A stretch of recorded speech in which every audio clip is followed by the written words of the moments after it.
Bumagsak ang linya ng kuryente at komunikasyon sa Batanes kasunod ng hagupit ng bagyong Julian.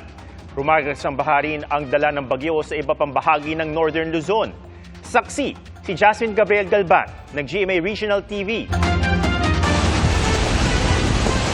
Ganyan katindi ang hampas ng baha sa bayan ng Uyugan sa Batanes dulot ng bagyong Julian. Kaya ang truck at ambulansya sa naturang bayan lubog sa baha. Sobrang lakas na po ang bagyo dito sa Batanes. Sa sobrang lakas ng hangin, winasiwas ito ang mga puno sa bayan. Ganyan rin ang tagpo sa bayan ng Basco kung saan halos nipa rin ang mga puno sa lugar. Isang 5-seater plane naman ang wasak sa Basco Airport dahil sa lakas ng hangin. Nagliparan naman ang yero sa bayan ng Sabtang. May ilang parte sa Batanes ang nalubog sa baha, pero ayon sa Batanes PDRRMO, mabilis din daw itong humupa. Sa ngayon, bagsak ang linya ng kuryente at komunikasyon sa Batanes. Ramdam din ang lakas ng hangin na dulot ng bagyo sa bayan ng Kalayan sa Cagayan. Kaya paalala ng mga otoridad sa mga residente, manatili sa loob ng bahay. Bagong tanim lang po yung mga palay na yan, pero lubog na po sa baha. Binahari ng ilang palayan sa bayan, kaya hindi na ito mapakinabangan. Kita naman ang pagbagsak ng putik na may kasamang tipak ng mga bato sa bahagi ng bayan ng Santa Praxedes. Yan ay matapos ang naranasang mud flow ng lugar. Sa bayan naman ng Baggao, kita ang pagtaas ng level ng tubig sa Abusag Bridge. Nakaranas din ng pag-ulan ng Ilocos Norte, kaya bumigay ang dike sa bayan ng Adams. Nagmistulan namang ilog ang umapaw na sapa at irigasyon sa bayan ng Dingras.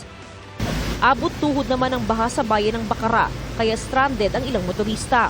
Isang tricycle ang tumirik sa gitna ng kalsada, kaya napilitan itong itulak ng rider. Nanganganib namang masira ang tulay sa Banggi dahil sa ragasan ng baha.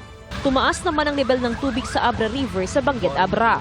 Sa kabila ng paalala ng otoridad na iwasan ng mga isda at pagtawid dito, may ilang residente ng isla sa gilid ng ilog gamit ang lambat. Ang mga nakatira malapit sa ilog inabisuhan namang mag-evacuate. Gumuho naman kahapon ang bahagi ng bundok sa Likwan, Baay, Abra. Natumbang mga puno at tabunan ng lupa ang kalsada. Kaya agad na nagsagawa ng clearing operation sa mga otoridad. Matindi rin ang ragasan ng baha sa Barangay Irisan sa Baguio City. Nagkaroon naman kahapon ng clearing operation sa Bugyas, Benguet matapos bumagsak ang isang puno sa gitna ng kalsada. Sa pagbisita naman ni Pangulong Bongbong Marcos sa inaugurasyon ng isang battery plant sa Tarlac, nag-update siya sa ginagawang aksyon ng gobyerno. Thousands of family food packs are now being prepared. Healthcare centers are on high alert, and our farmers and fisher folk are taking steps to safeguard their livelihoods. The Typhoon Julian is going to pass north of the Philippines, so those in regions 1, 2, and 3, as well as NCR and CAR, know that we are not just talking about resilience. We are making it happen. Para sa GMA Integrated News, ako si Jasmine Gabriel Galban ng GMA Regional TV, ang inyong saksi. Bukas daw si Senadora Amy Marcos na pumunta sa kampanya ng administrasyon kung iimbitahan siya ng kapatid niya si Pangulong Bongbong Marcos. Sinabi po ito ng Senadora matapos niyang i-anunsyo na tatakbo siyang independent sa eleksyon 2025. Saksi, si Mav Gonzalez. Si Senadora Amy Marcos na mismo ang nagsabi, pag-withdraw sa admin slate ang ginawa niyang anunsyo na tatakbo siya bilang independent candidate sa election 2025. It's a tremendous sacrifice to stand alone. But I need to be free to cross the line, to talk to all parties, and to get things done. Nang tanungin kung konsiderasyon ba sa desisyon niyang maging independent ang pagiging kaibigan ni Vice President Sara Duterte, Kung may dalawa kang malapit na kaibigan at sila'y nag-aaway, kakampihan mo ba yung isa laban sa isa? Siyempre, ang gusto mong mangyari, pagbatiin sila, magkausap sila, at ikaw na ang magiging daan para doon. At kung hindi pa sila handa na magkaisa, mag-iintay ka muna sa tabi. Hindi ka papanig doon sa isa. Di ako na namamangka sa dalawang ilog, hindi pa raw niya nakakausap ang bise at kapatid na si Pangulong Bongbong Marcos. Hindi pa alam ng senador kung paano mangangampanya. Unang beses daw niyang maging independent candidate. Pero bukas daw siyang pumunta sa kampanya ng administrasyon kung imbitahin siya ng Pangulo. Kanina sabi ng Pangulo, okay lang namang independent ang kapatid niya. Maski siya, tumakbo na bilang independent noon. The Alianza is still behind her. We are still continuing to support her. And if down the road she chooses to join us in our campaign sorties, she is of course very welcome. Miyembro si Senator Amy ng Nationalista Party na bahagi ng alyansa para sa bagong Pilipinas. Makikipag-usap pa raw siya sa partido kung kailangan niyang magbitiw. Para sa GMA Integrated News, Mav Gonzalez ang inyong saksi. Nag-anunsyo ng kanyang kandidatura sa pagkasenador si Dr. Willie Ong. Sinabi niya yan sa isang Facebook Live mula sa Singapore kung saan siya ginagamot para sa sakit na sarcoma, isang pambihirang uri ng cancer. Ayon kay Ong, tatakbo siya bilang independent candidate. Ang kanyang misis sa maghahain ng kanyang COC o Certificate of Candidacy bukas. Mahigit 1,000 na ang nasawi sa tumitinding tensyon sa pagitan ng Israel at grupong Hezbollah sa Lebanon. Kabilang dito ang veteranong pinuno ng Hezbollah na nasawi sa isang airstrike ng Israel. Ating saksihan. Nilamon ng apoy ang bahagi ng pantalan sa Hodeidah sa Yemen. 4 ang patay at 29 masugatan ayon sa kanilang health ministry. Ito na ang ikalawang pambobomba ng Israel sa Yemen sa loob ng 2 buwan. Kasunod ito ng pagpapakawala ng mga Houthi ng missile malapit sa Tel Aviv na ayon sa Israel ay na-intercept nila. Mag-iisang taon nang mataas ang tensyon sa pagitan ng Israel at grupong Houthi ng Yemen sa gitna ng suporta nito sa mga Palestino sa gyera sa Gaza. Kabilang din ang Houthi sa mga naghayag ng pakikiramay ng masawi sa airstrike ng Israel si Syed Hassan Nasrallah na naging pinuno ng Hezbollah sa loob ng 3 dekada. 1 linggo na ang nakakaraan mula ng halos 500 ang naiulat na patay sa mga airstrike ng Israel sa Lebanon. Pinakamataas na death toll doon sa loob ng halos 2 dekada. Patuloy ang mga airstrike hanggang kanina. Sa ilan sa mga pambobomba, napuruhan ang 3 leader ng isang Palestinian group at leader ng Hamas sa Lebanon at kanyang pamilya. Ayon sa Health Ministry ng Lebanon, mahigit 1,000 na ang nasawi at 6,000 ang sugatan sa mga pambobomba sa nakaraang 2 linggo. 1 milyon na ang nilikas o 1 sa bawat 5 nakatira sa Lebanon. Giit ng Deputy Leader ng Hezbollah, handa sila magpadalaman ng mga tropa ang Israel sa Lebanon. Sa videong ito ng Reuters na mataan sa border ng 2 bansa ang mga tangke ng Israel. Sa Israel, muling umalingaw ang mga warning siren dahil sa pagpapakawala ng Hezbollah ng missiles sa hilagang bahagi ng Israel. Sa mga susunod na araw, inaasahang uuwi na sa bansa ang 15 sa mga OFW na nagpa-repatriate mula Lebanon. Again, this is a call for all Filipinos, not only OFWs, but for all Filipinos in Lebanon to heed the call of government for voluntary repatriation.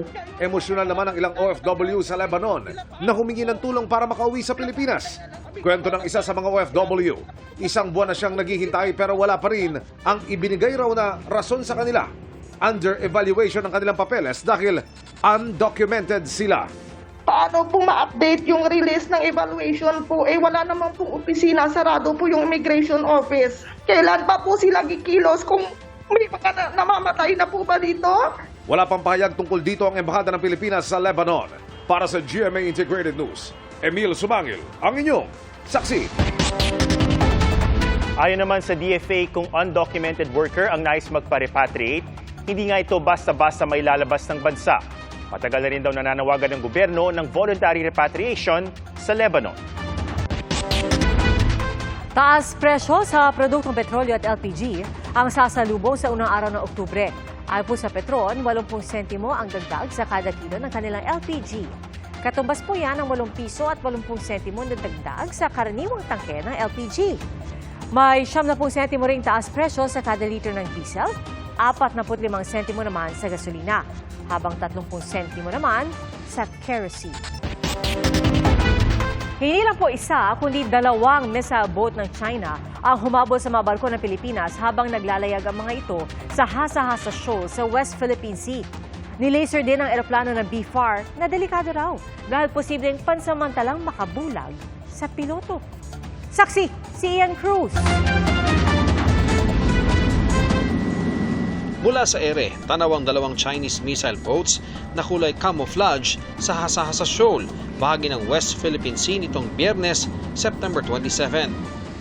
Hinahabol nila ang mga barko ng BFAR na BRP Datu Matanam Taradapit at BRP Datu Rumapenet. Dalawang missile ship ng China yung namataan natin dito sa West Philippine Sea malapit sa Hasa-Hasa Shoal. Hinahabol nila yung dalawang barko ng BFAR na pumunta dito sa Hasa-Hasa Shoal para sana paghatid ng ayuda sa mga mangingisda dito. Namataan ko rin doon ang China Coast Guard Vessel 21555 na humarang at bumutas sa BRP Bagakay ng Philippine Coast Guard at BRP Datu Sanday ng BFAR kamakailan. Maya-maya pa, sinilaw ng missile boat ang sinasakyan naming eroplano. Yan, laser. Agad nag-radio challenge ang aming mga piloto. Chinese Navy vessel, you are endangering our safety. Do not fire laser on our aircraft. Pero di sumagot ang mga Chino. 2 beses pang nag-laser ang missile boat. Pag natapat yun sa mata nating piloto, it will cause temporary blindness.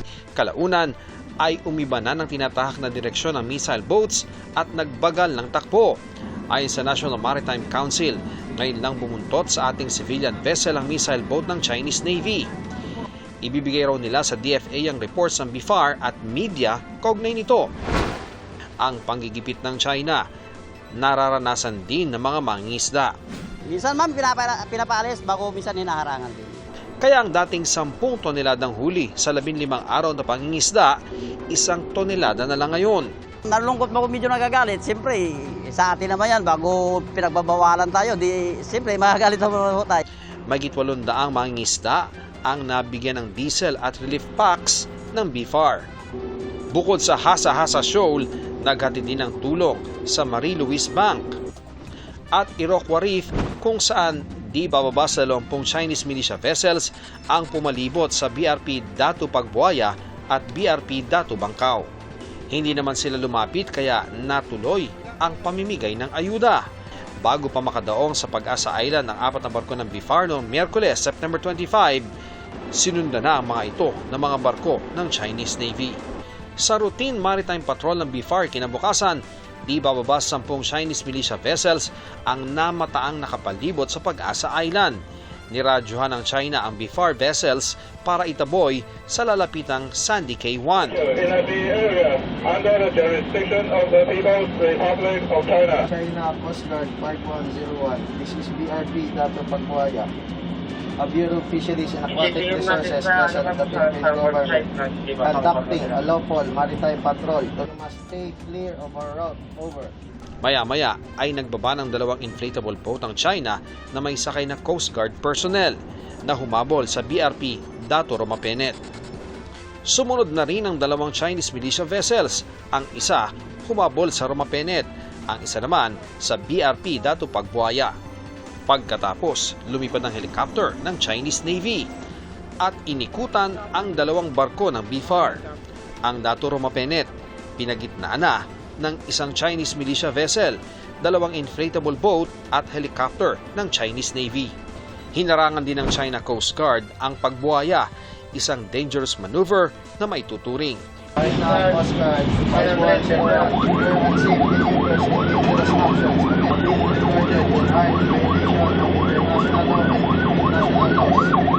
Umiwas na lang ang BFAR vessel kaya walang banggaan. Natuloy rin ang patrol mission sa Sandy Cays 1, 2 at 3 na nilayon din ng China vessels. Ang mga hakbang ng China, tinawag ng National Maritime Council na illegal. That maritime area is within the exclusive economic zone of our country. Wala silang karapatang maghabol, wala silang karapatang intimidate yung mga civilian boats na nandun.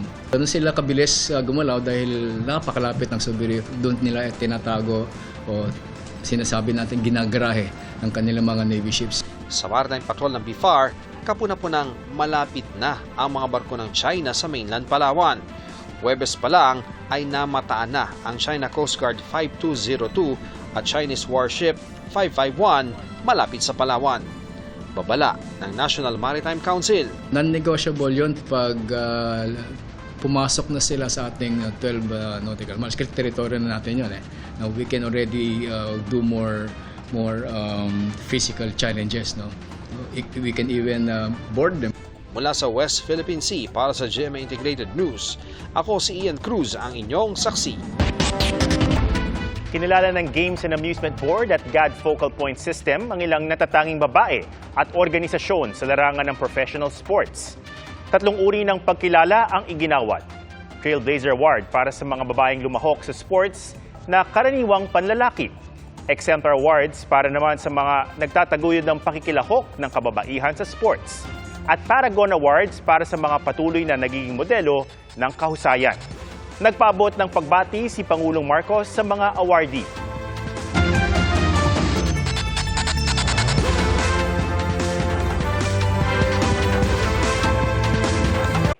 Mga kapuso, sama-sama tayong maging saksi. Mag-subscribe sa GMA Integrated News sa YouTube at para sa mga kapuso abroad, samahan niyo kami sa GMA Pinoy TV at sa www.gmanews.tv.